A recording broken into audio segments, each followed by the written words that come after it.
So, as most of you know, I normally don't cover American politics.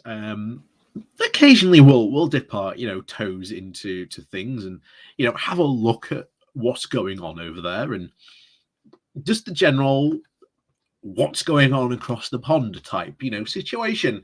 And this is one of those cases where I really think this could maybe have bigger implications not only over here but potentially in France as well. And we'll get into why in a bit moment, but just to sort of catch you up to the people who might not have been paying attention, or at least might have heard some stuff but aren't fully aware. So last week, Donald Trump was having a well, actually, no, we'll reframe it because I think we need to tell you sort of the full story. So once Trump left office, or shall we say when Trump entered office, because this is where it starts. When Trump entered office, there were a lot, and I mean a lot. I think there were at least 3 or 4 prosecutions going after Trump for various different things to do with his organization, one to do with Trump University, one to do even I think New York was after him for basic stuff about charging his tenants and rent. So trust me, there was a lot of stuff following Trump. But of course, Trump became president. And of course, once that happened, a sitting president cannot have sort of criminal proceedings or at least any type of legal proceedings brought against him. And of course, when he left, he, as we know, expected to win, first of all. He expected certainly, as we are now finding out, the January the 6th stuff to have swept him back into power somehow. This would have then sort of allowed him to keep his position. But because he never expected this, Trump was forced to pack up in a hurry, or at least that's what the situation claims.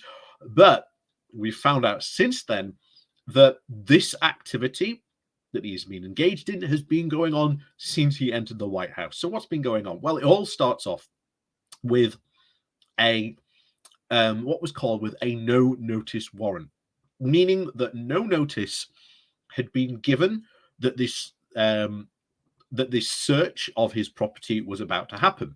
Now, the reason why that is the case, because this is something else that we are finding out now about the Trump presidency, that Trump was a prolific destroyer of documents. White House staffers have openly said they found documents burnt in fireplaces.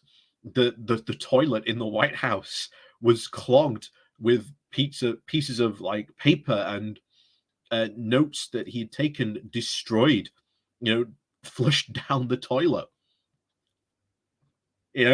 What's wrong with using a shredder and a bin? So, not only that, there were cases of where Trump would take stuff down to what had been dubbed his winter White House, down to what is his place called Mar-a-Lago, or his club, his golf club that he has, and it's a residency there that he has as well, where he would store these documents temporarily. But some of these documents weren't meant to be moved like this. Some of these documents, from what we are now learning, were so sensitive that they weren't even allowed to be taken out of certain rooms and could only be even opened or looked at in that room by individuals who had the clearance. And there were sort of 3 levels of clearance that went through, even having their own rooms specially dedicated to them in the White House. So this is insane when you come to think that these documents that were so important got taken by Trump after he'd finished his presidency down to his Mar-a-Lago place. And of course, the FBI and the Department of Justice we're asking nicely to begin with, can we have these documents back? Because we know you've got them. Like, just give us them back. We won't say anything. But from what we have sort of beginning to understand, there was a refusal, or even some cases, a denial that those documents had even been taken by him. So this just spins out of insane proportion, because obviously the raid happened. Trump denied it, saying that they were raiding him unjustly, that this was like a falseful act. How dare they do this to him? They even broke into his safe. So we then found out, because obviously Trump was making a noise about this, the Department of Justice then went, okay, we're going to unseal the search warrant so people can actually see what we were searching for. And it is boxes. And we're not just talking one thing. We are talking piles of documents, materials, of sensitive information that was not meant to be removed, as we've already mentioned, from those rooms. Stuff, apparently, this is all sort of rumors that they were meant to be containing, stuff about America's nuclear arsenal, nuclear codes. Apparently, one box with information on the French president Emmanuel Macron. Now, why would Trump have or want to take information from French President Emmanuel Macron? As we know, Trump asked for, certainly when he was president, dirt on on Joe Biden to try and get himself reelected. Is Trump maybe trying to play kingmaker in France by maybe offering information to Marie Le Pen? If I get you elected, you do a favor for me, type thing. I don't know. That's definitely a speculation, but why on earth would you want and take that information?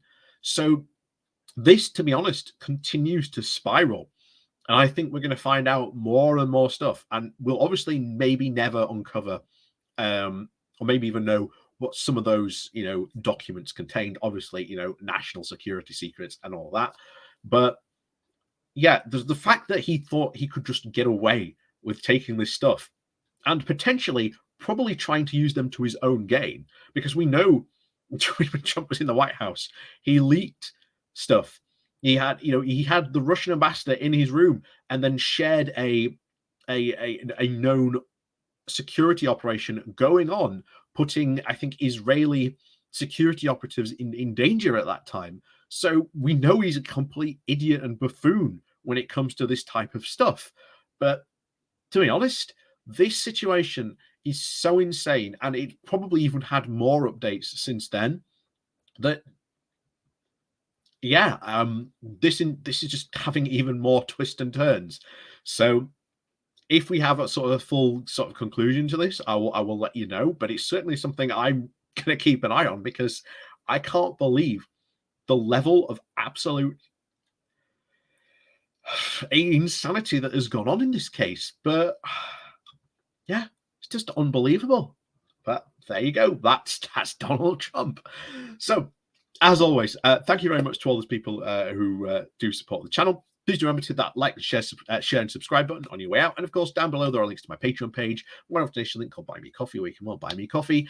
And of course, there's the YouTube subscription button called the Pony Club. You can join as well. And of course, the YouTube thank you button as well. So as always, thank you very much to everyone for watching. And of course, we'll see you all next